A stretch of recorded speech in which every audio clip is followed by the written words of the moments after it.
You're watching the Self-Determination channel. Welcome to Just Ask, a video series about being different, being brave, and being you. Join us for curiosity and connection as self-advocates and community leaders connect through conversation and self-discovery. Participants are following and acting on advice from Justice Sonia Sotomayor, author of Just Ask. My name is Jorge Sotelo Ramos. I'm a junior at UW-Milwaukee. I'm a journalism major, and I'm a youth ambassador for Youth Voice, Youth Choice. I am Katie Rucka. I am the community member. I work at West Dallas Central High School. I was a special ed teacher for about 10 years, and I've been the athletic director at West Dallas Central for 3.5. As a self-advocate, why did you choose to interview me? Well, the reason why I chose you is because you're the athletic director at West Dallas Central High School. Mm-hmm. It's because she played a significant role in my life, not only as an educator, but as someone who truly believed in me. Ms. Rucka was my special education teacher throughout the 4 years of high school, and her support helped me shape of who I am today. She was instrumental in guiding me through the challenges of high school and preparing me for the transition to college. Her encouragement helped me to become a more positive and motivated student as she inspired me to visualize myself in the future that I wanted for myself. Because of her guidance and belief in me to start visualizing my future, what I wanted to be, I gained the confidence to try new things. I became a student manager for the boys basketball team at West Dallas Central.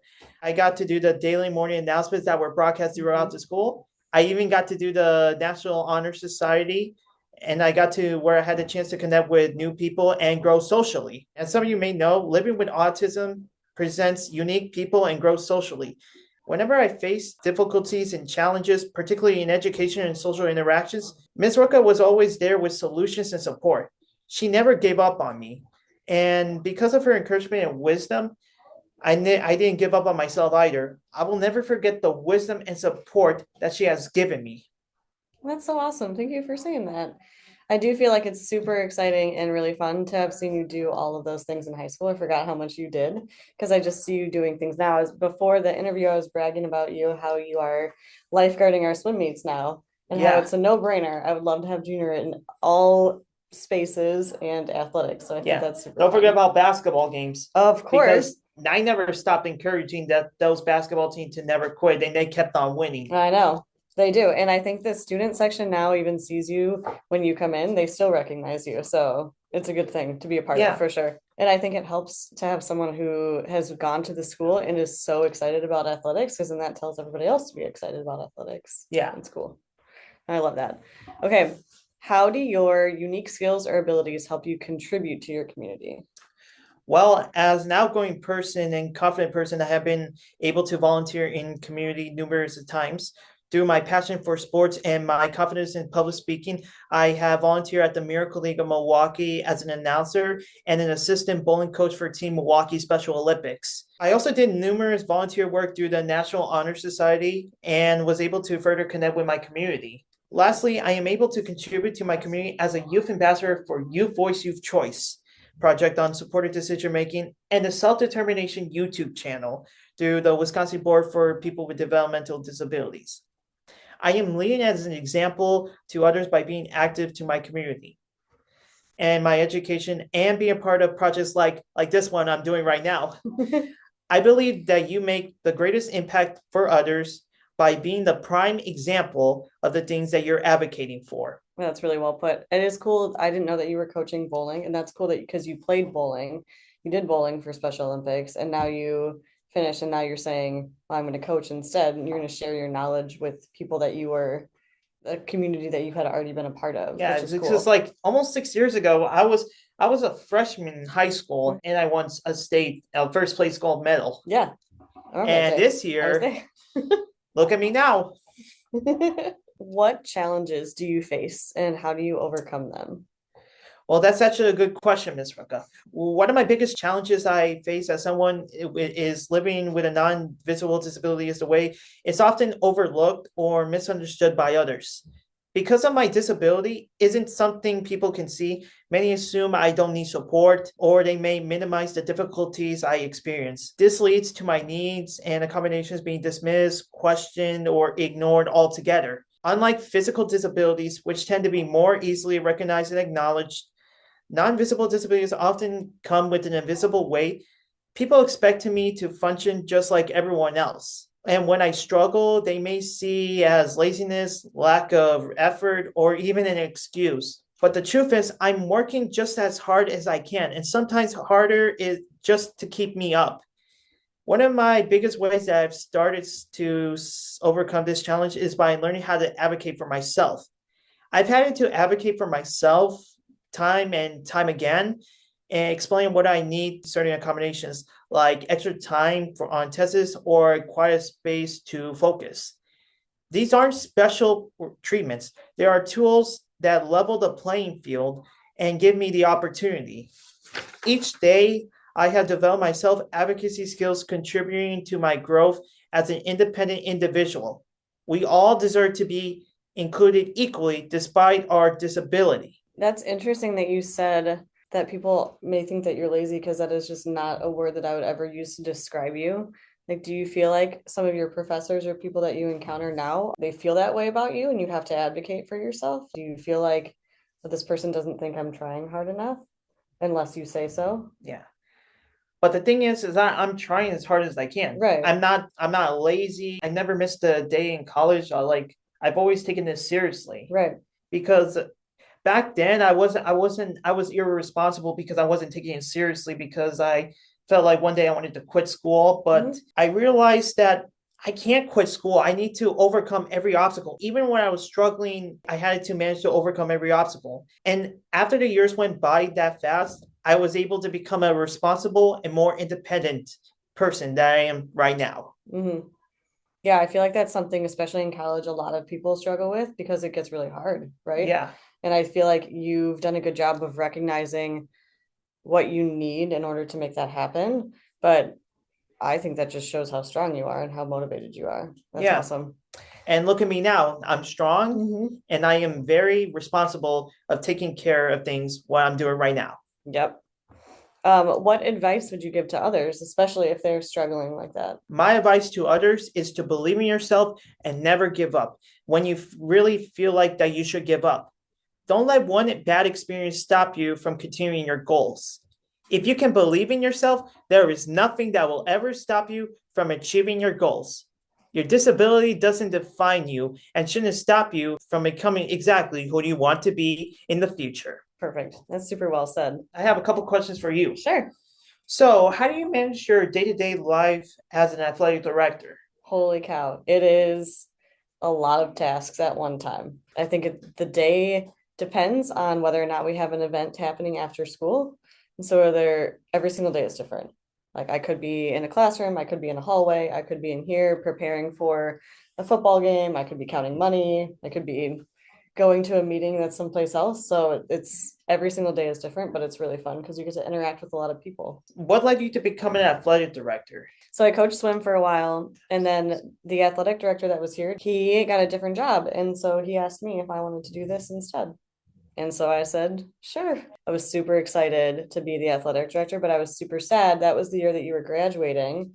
And I didn't want to leave like all of the connections I made with the students. Yeah. You know what I mean? I feel like you still having been a part of like you wanting to come to sporting events, you wanting to lifeguard at sporting events, you being so involved in the athletic community has really shown me that this is a good job for me because I think there are so many opportunities for just anybody to take place in athletics, right? You talked about doing the Miracle League and announcing, just even coming and being supportive. Like there are so many roles in athletics that people can do that don't have to be reserved to experts, right? Like if you are willing to learn how to do something and you're willing to help, then athletics is a perfect place for you. So I feel like you did a lot to show me that before I even started the role. How do you plan to support and develop coaches, and what qualities do you look for when hiring them? I actually, like one of our goals for athletics in general is inclusion, just as a school. So that is something I value in the coaches. I want the coaches to see the students and athletes as people who deserve a space to be part of a program. Maybe that doesn't mean that you're automatically going to be on the varsity basketball team, but is there a place for you on the basketball team? Is there a place for you in athletics?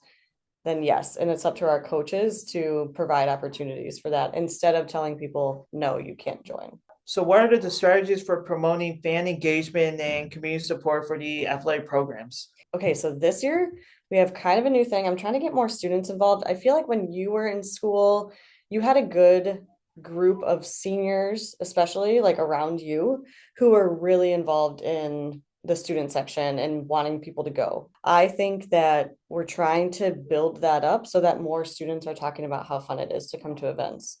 So we're trying to make like super fan passes and free shirts and free lanyards and stuff like that, just to get kids to come to the games to see how fun it can be. What has been your favorite sporting event that you ever attended? When I was like in middle school in Indiana, that's where I used to live.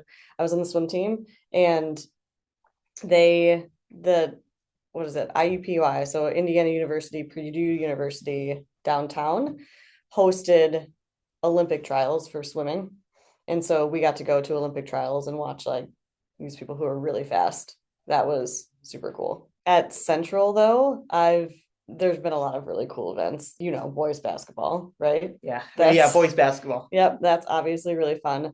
The wrestling tournaments that we put on, those are like legacy programs, so those are super fun to be at. But I've also been to some really cool like cheer and dance competitions too, because both those teams qualified for state last year. Do you have a favorite game that you went to when you were here? I don't know. I've been to a lot of games You so have. far, but I'm pretty sure my favorite moment, well, I will never forget, was definitely on Wednesday in January of 2025 was a day where Kevin Pittman made that game-winning shot. Against? It was against Brookfield East. Yes. At first, I thought this game was going to go overtime. Had that shot. He had it, but it missed. But thanks to Kevin Pittman, he tipped it and it banked it in, allowing them to win that game 65-63. What skills you have in order to prepare yourself for this job? I think that one of my strengths that I've had, even as a special ed teacher, was just being super organized. And that is, I think, the most important part of this job. Mapping out what you need to do and when and how to prioritize everything. That can be really difficult at times, but I feel like if I were unorganized, then I would just forget about everything. What challenges did you have to face on becoming an athletic director at West Dallas Central? I think there are a lot of parts to this job that I think I'm still learning. Like there's the school part of the job, like how to get people involved, how to manage with the coaches, setting up games and schedules.